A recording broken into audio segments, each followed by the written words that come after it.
ព្រីខ្លានៅក្នុងព្រៃសាហាវ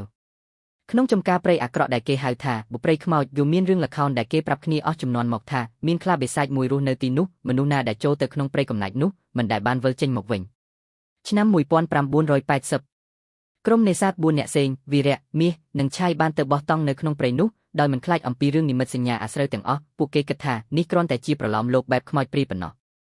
យប់នោះខ្យល់បក់ខ្លាំងដាំឈើរងនិងសូស្តែងដូចសត្វអំពើរត់មុននឹងចូលដេកសេងបានឃើញភ្នែកពណ៌ក្រហមចាំងចេញពីក្នុងស្មៅគាត់គិតថាជាសត្វទៀតដែរប៉ុន្តែពេលគាត់ភ្លេចភ្នែកវិញទ្រង់ជំនួសដោយរូបភាពខ្លាដ៏ធំមួយដែលស្បែករបស់វាប្អូរពណ៌ខ្មៅស្វិមដូចជាមិនមែនសត្វធម្មតា